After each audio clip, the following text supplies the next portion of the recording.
The debate on cannabis, regrettably, produces a lot of myths and misinformation.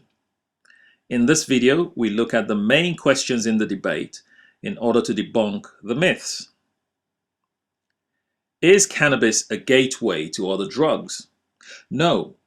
Evidence from a large sample of users in California, in the United States, shows that cannabis was not problematic, and it certainly was not a gateway to other drugs like cocaine or heroin. Does cannabis lead to psychosis? No. There is little or no evidence of a causal link between cannabis use and psychosis.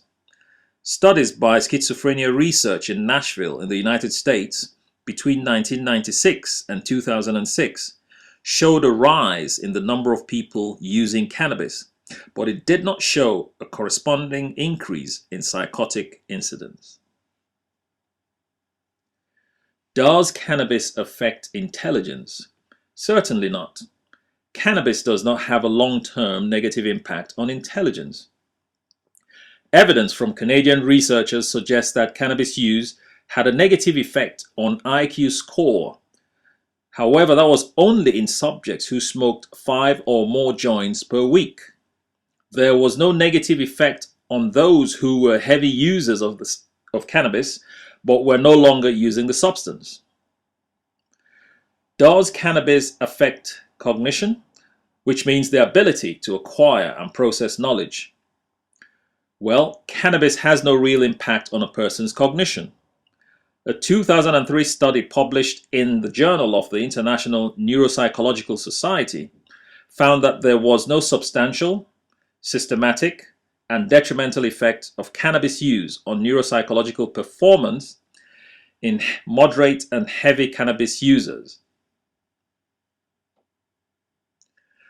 Which brings us to the key question: is cannabis safe?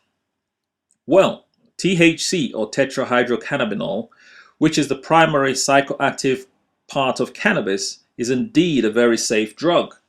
Laboratory animals like rats, mice, dogs, and monkeys can tolerate doses of 1,000 milligrams per kilogram of THC.